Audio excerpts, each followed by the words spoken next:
इस लेक्चर के अंदर हम लगाएंगे सीबीएसई क्लास 10 मैथमेटिक्स का चैप्टर नंबर 5 न्यू एनसीईआरटी के अकॉर्डिंग अरिथमेटिक प्रोग्रेशन की एक्सरसाइज 5.2 का क्वेश्चन नंबर 3 और इस क्वेश्चन के अंदर टोटल जो हैं वो 5 पार्ट हैं। इसको 1 बाई 1 लगाते हैं। ये नंबर्स आपको एपी में दे रखे हैं और जहाँ जहाँ पर बॉक्स बना हुआ है बॉक्स में आपको फिल करना है कि यहाँ पर क्या नंबर आएगा। कंडीशन ये है कि ये नंबर किस में होना चाहिए, एपी में होना चाहिए। तो एपी में दे रखे हैं, अपने को मिसिंग टर्म बताना है इसके अंदर। तो मैं हूँ आपका मैथ्स मेंटर इजहारुद्दीन। चैनल को अगर सब्सक्राइब नहीं किया तो सब्सक्राइब करें, वीडियो को लाइक करें और कंप्लीट एनसीईआरटी लगाने के लिए आप चैनल के प्लेलिस्ट पे जाकर फोल्डर सर्च करें CBSE class 10 new NCERT solution. उसके अंदर आपको कंप्लीट एनसीईआरटी का solution in the form of video form मिलने वाला है। चलिए स्टार्ट करते हैं। पहला पार्ट देखिए इसका, थर्ड का फर्स्ट पार्ट। अब देखिए इसके अंदर पहला टर्म 2 है और दूसरा मिसिंग है और तीसरा टर्म कितना है 26 है। इसको सॉल्व करने के वैसे तो बहुत सारे मेथड हैं, तो आई वुड रिकमेंड कि आप इसके अंदर जनरल टर्म्स का यूज़ करिए। जनरल टर्म्स एपी के क्या होते हैं 3a, a प्लस डी और a प्लस 2d, ये जनरल टर्म्स होते हैं। तो यहाँ से जब आप कंपेयर करेंगे तो यहाँ से a कितना हो जाएगा 2 और a प्लस 2d कितना हो जाएगा 26, राइट। और जो मिसिंग टर्म है that is equal to a plus d. तो यहाँ पर a तो मालूम है कितना है 2। अब खाली हमें किसकी वैल्यू बतानी है, d की वैल्यू बतानी है। अगर d आप निकाल लें तो यहाँ पर मिसिंग टर्म आ जाएगा आपका। तो d निकालने के लिए इक्वेशन दे रखी है ना। इसके अंदर a plus 2d equal to कितना है 26। a के प्लेस पर 2 रख दीजिए तो कितना आ जाएगा 2d इक्वल टू 26 माइनस 2। तो 2d इक्वल टू 24, ये कैंसिल हो जाएगा। तो d की वैल्यू कितनी आ जाएगी 12 आ जाएगी। तो यहाँ पर d के प्लेस पर 12 रख दीजिए तो जो मिसिंग बॉक्स है उसकी वैल्यू कितनी आ जाएगी 14 आ जाएगी, है ना। 14 12 इंक्रीज़ हो रहा है यहाँ पे देखो। 2 में 12 ऐड करेंगे तो 14 आएगा, 14 में 12 ऐड करेंगे तो 26 आएगा। नोट कर लीजिए इसे। यहाँ पर कितना आएगा 14 आएगा, राइट।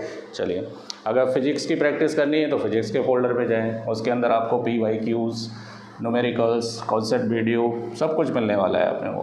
केमिस्ट्री का भी सेम सीन है, केमिस्ट्री के अंदर भी आप फोल्डर में जाइए, प्रैक्टिस करिए। चलिए सेकंड पार्ट देखिए। सेकंड पार्ट में पहला टर्म मिसिंग है, दूसरा 13 है, तीसरा मिसिंग है और चौथा कितना है 3 है। तो इसे कंपेयर करो a plus D, a plus 2d, a plus 3d। ये आपके एपी के जनरल टर्म्स होते हैं। ये नंबर किस में है एपी में, और ये भी दे रखे हैं किस में एपी में। तो अगर मैं इसे कंपेयर करूं तो यहाँ पर जो पहला बॉक्स है वो a है, तो a अपने को लेकर आना पड़ेगा। और जो दूसरा बॉक्स है वो किसके बराबर है a प्लस 2d के। तो अपने को a और d दोनों चाहिए यहाँ पर। तो देखिए यहाँ पर a प्लस डी किसके बराबर है 13 के। इसको डाल दो इक्वेशन 1। और a प्लस 3d किसके बराबर है, a प्लस 3d किसके बराबर है 3 के। अब इससे पहले का जो चैप्टर था pair of linear equation in 2 variable, जो था आपका थर्ड चैप्टर है, उसके अंदर आपने इक्वेशन को सॉल्व करना अच्छे से आता होगा। तो वही हम मेथड लगाएंगे एलिमिनेशन। सब्ट्रैक्ट करेंगे तो ये कैंसिल हो जाएगा। तो ये माइनस का 2d इज़ इक्वल टू 10, तो d is equal to 10 upon -2 equal to -5। d की वैल्यू कितनी आएगी -5 आएगी। अब ये d की वैल्यू फ्रॉम फर्स्ट में रख दीजिए। तो a plus d is equal to 13, तो a प्लस डी की वैल्यू -5 इक्वल टू 13। तो a इक्वल टू 13, ये माइनस उधर जाके प्लस हो जाएगा। तो a की वैल्यू कितनी आ गई 18। तो जो फर्स्ट टर्म है वो आपका कितना है 18। तो पहला मिसिंग टर्म 18। अब 5 डिक्रीज़ होगा तो 13 आएगा, इसमें से भी 5 डिक्रीज़ होगा तो ये आएगा आपका a की वैल्यू 18 प्लस 2 इंटू -5। तो 18 माइनस 10 इक्वल टू कितना आएगा 8 आएगा। 5 सब्ट्रैक्ट होता जाएगा और वैल्यू आती जाएगी। तो दोनों मिसिंग टर्म्स आ गए आपके। नोट कर लीजिए। जनरल टर्म्स से आप क्या करिए कंपेयर करिए और इक्वेशन का यूज़ करिए, आसानी से आप इसके आंसर फाइंड आउट कर सकते हैं।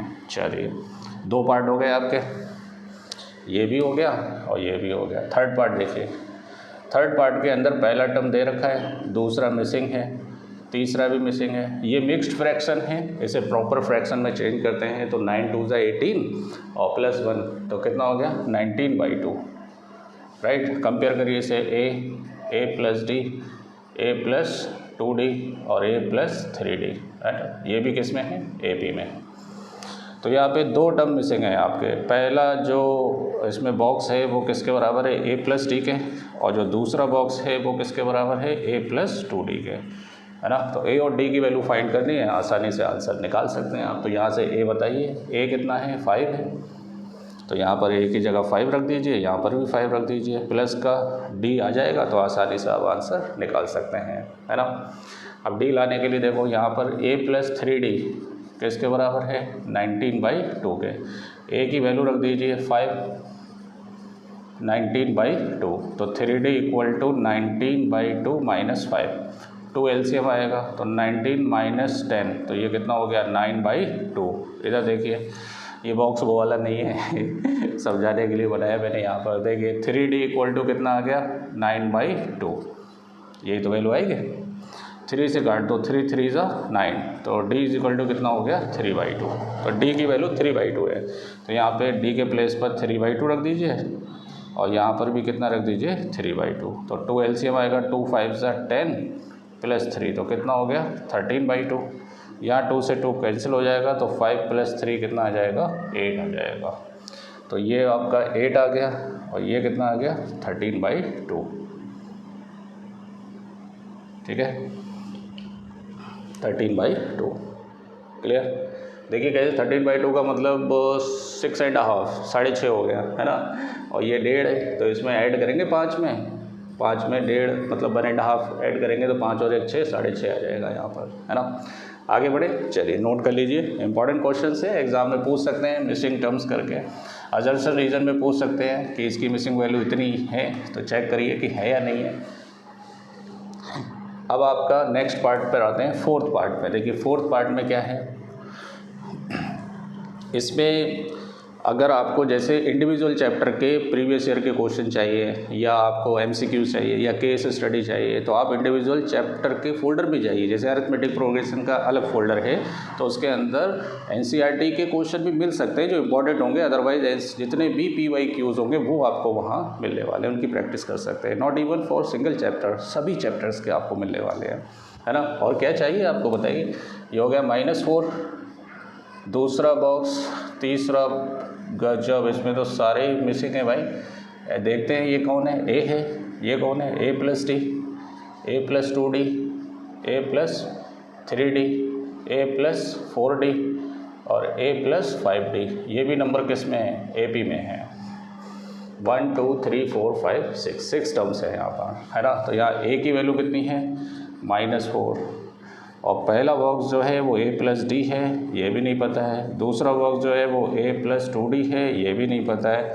अगला बॉक्स A+3D है, ये भी नहीं पता है। अगला बॉक्स A+4D है, ये भी नहीं पता है। लेकिन सभी में A पता है, तो A की जगह -4 लगा दीजिए आप। अब सिर्फ प्रॉब्लम किसका है, D का है, तो D आप आसानी से निकाल सकते हैं। देखिए कैसे, यो D की वैल्यू देखिए यहाँ से, A+5D किसके बराबर है, 6 के बराबर। तो A की वैल्यू रख दीजिए यहाँ पर, तो -4 + 5D = 6, तो 5D = 6 + 4, तो 5D = 10, तो 5 से कैंसिल हो जाएगा, तो D = 2, है ना। 5 2 = 10, तो D की प्लेस पर आप 2 लगा दीजिए, तो ये हो गया -2, और 2 × 2, तो ये हो गया -4 + 4, तो ये कितना हो गया, 0 हो गया। और ये हो गया 3 × 2, D के प्लेस पर मैं कितना लगा रहा हूँ, 2 लगा रहा हूँ, तो ये हो गया -4, 3 2 = 6, तो ये हो जाएगा 2। और ये हो गया 4 × 2, तो -4 + 8, तो ये हो गया +4। तो मिसिंग टर्म्स क्या क्या आएंगे, 2 2 बढ़ाते चले जाओ, तो ये हो गया -2, 2 बढ़ाएंगे 0, 2 बढ़ाएंगे 2, और ये 2 बढ़ाएंगे तो कितना हो जाएगा, 4 हो जाएगा। ये मिसिंग बॉक्स हो गए, नोट कर लीजिए। लास्ट पार्ट इसका लगाते हैं, और ये क्वेश्चन आपका कंप्लीट हो जाएगा फिर। देखिए लास्ट इसमें पहला टर्म मिसिंग है, दूसरा 38 है, फिर मिसिंग है, फिर मिसिंग है, फिर एक और मिसिंग है, फिर उसके बाद 22 है।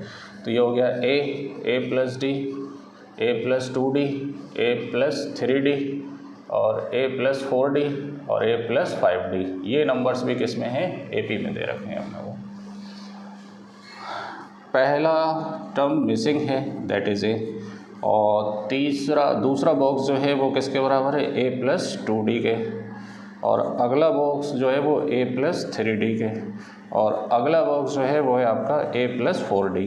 तो यहाँ पर ना तो अपने को a मालूम है और ना ही d मालूम है, निकाल सकते हैं, सिंपल है। देखिए कैसे है, यहाँ से a प्लस डी कितना है, a plus d is equal to 38, इसको डाल दो फर्स्ट, और a प्लस 5d किसके बराबर है, -22, इसको डाल दो सेकेंड। सब्ट्रैक्ट करिए, है ना, एलिमिनेशन मेथड लगाएंगे यहाँ पे, सब्ट्रैक्ट कर देंगे तो आसानी से आंसर आ जाएगा। ये माइनस हो गया, ये माइनस हो गया, ये प्लस हो जाएगा, कैंसिल हो गया, तो ये हो गया माइनस का 4d, ये ऐड करेंगे तो कितना हो जाएगा, 60 हो जाएगा। तो d इज इक्वल टू कितना हो गया, 60 अपॉन -4, क्लियर। तो ये माइनस का कितना आएगा, 15, माइनस का कितना आएगा 15, 4 बन जा 4 5 जा 20। तो d की वैल्यू हमारे पास कितनी आ गई, माइनस का 15 आ गई, राइट। इसकी वैल्यू इसमें रख दीजिए फ्रॉम फर्स्ट से। तो a plus d equal to कितना है 38, a के प्लेस पर वैल्यू निकालनी है, और d के प्लेस पर कितना -15 इक्वल टू 38। तो a इज इक्वल टू हो गया 38, ये माइनस का इधर आके प्लस का हो जाएगा। तो a इज इक्वल टू कितना हो गया 53, a 5 और 8 कितना हो गया 13, 3 और 1 4 और 1 कितना हो जाएगा 5, 53। तो यहाँ पर पहला जो टर्म है वो कितना आ गया 53 आ गया यहाँ पर, राइट। 15 15 माइनस करते चले जाएंगे इसमें से। तो इधर देखिए, ये देखिए कितना आएगा, a के प्लेस पर 53 प्लस 2 इंटू -15, तो ये हो गया 53 -30, 15 2 सा कितना होता है 30 होता है। तो ये हो गया 23, 3 0 3 5 बचते जाएंगे, 2 बचेंगे, तो यहाँ पर कितना आएगा 23, 15 15 माइनस करते चले जाएंगे। तो ये हो गया 53 प्लस 3 इंटू -15, तो ये हो गया 53 -45, तो ये कितना हो जाएगा 8, 15 माइनस करेंगे तो 8 बचेगा। और ये हो गया आपका 53 प्लस 4 इंटू -15, तो ये हो गया 53 -60, तो ये कितना बचेगा 17, वो भी किसका माइनस का, है ना। देखिए 7 बचेगा, सॉरी कितना बचेगा 7, माइनस का 7, राइट। तो ये आपके मिसिंग टर्म्स हो गए यहाँ पर। इस तरह से आप इसको क्या कर सकते हैं, सिंप्लीफाई कर सकते हैं। और बाकी के जो मेथड हैं वो थोड़ा कॉम्प्लिकेशंस मतलब आपको फेस करना पड़ेंगे, कि बाकी की चीज़ें आपको नॉलेज होना चाहिए। तो ज़रूरत नहीं, आप general term of an AP को आप समझिए, और इसका जो इंट्रोडक्टरी लेक्चर है उसको देखिए। मैंने ज़्यादा इसमें फालतू की बकवास नहीं की है, बस सिंपल सा आप उसको समझेंगे तो ज़्यादा बेटर रहेगा। तो बने रहें चैनल के साथ, सब्सक्राइब करें, वीडियो को लाइक करें। मिलते हैं नेक्स्ट वीडियो में।